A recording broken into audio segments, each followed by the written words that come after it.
朱元璋为什么要制造明初四大案？原来是隐藏了他不可告人的目的。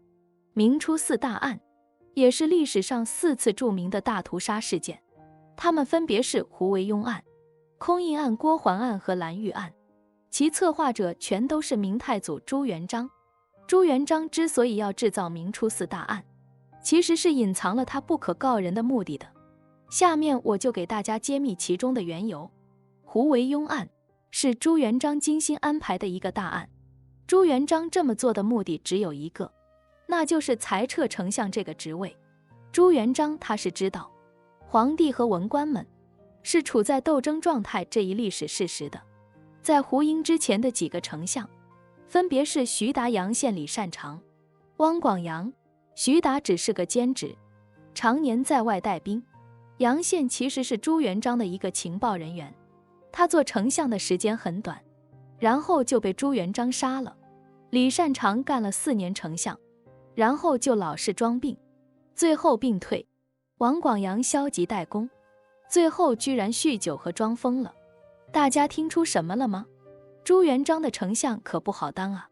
而胡惟庸和前几个人相比，在资历威望上明显是差了一大截的，所以他能做丞相，是朱元璋的精心安排，目的就是让他去死，去背黑锅，顺势拿掉丞相这一职位，达到集权的目的。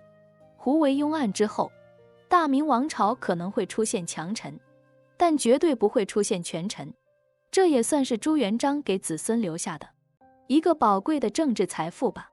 空印案即使是朱元璋好心做了坏事，也是裁撤了相位之后所引发的负面影响。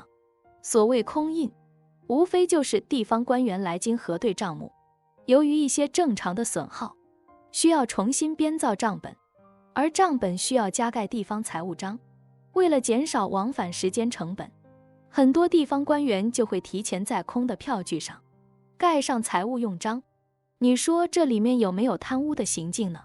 肯定是有的，但这个更多的可能是一种财务漏洞，而这样的模式是元朝从西方引进来的，已经实行100多年了。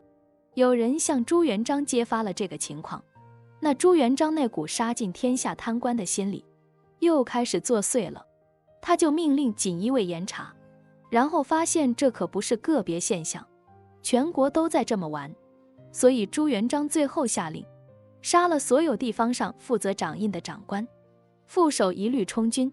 这对明朝洪武年间全国的财政工作是一个巨大的打击。而之后朱元璋时期贪案件频频发生，和缺少大量有经验的会计是息息相关的。对于郭桓案，感觉就是锦衣卫为了在朱元璋面前急于立功而搞出来的株连案件。简单的说，郭桓案的经过就是朱元璋怀疑地方官员和中央户部侍郎郭桓有贪污公款、私加税务、侵吞公粮的情况，就让锦衣卫去查了。这一查可就查出问题来了，牵扯了全国12个部正司衙门和中央的礼部、刑部、户部等衙门也卷入其中了。此案株连无数，死者多达数万人。据说当时全国1半的中产家庭都破产了，因为朱元璋表示要追赃到底。绝大多数人其实是被冤枉的，因为锦衣卫查出来的贪污数目之巨，甚至已经远远超过了明朝的财政收入。这个案件锦衣卫是要负责任的。最后简单说一下蓝玉案。其实蓝玉和朱元璋是有根本分歧的，那就是国家是继续用兵还是发展民生。在财力相对有限的明初，继续对蒙古用兵，显然对朱元璋的财政是一个巨大的负担，而国内的民生经济又急需发展。蓝玉作为武将，是坚决主张保持对蒙古的高压态势的。而事实上，这个时候的蒙古余孽已经翻不起什么风浪了，但是蓝玉却依然坚持，甚至裹挟了一批军中重臣和开国功勋的2代们去要挟朱元璋。这朱元璋你能要挟得了吗？因为此时性质已经变了，这就等于蓝玉带着一众开国功勋质问朱元璋，这个天下只能你一个人说了算吗？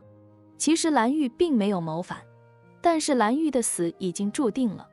蓝玉案株连甚广，却也间接地为以后朱允炆上台、朱棣靖难成功扫清了一部分政治障碍。总结一下胡惟庸案和蓝玉案，说到底是朱元璋诛杀开国功臣的政治事件，因为厉害的军事干将都被杀得差不多了，导致朱棣发动靖难之役时，朱允炆的手上没有特别厉害的将领来评判。此外，胡惟庸案还导致了几千年的丞相制度被废除，由皇帝直接管理百官。而郭桓案和空印案主要就是朱元璋惩处贪官污吏，不过他也有点矫枉过正了，也因此产生了一些负面影响。欢迎关注我的频道，这样就不会错过更多精彩内容。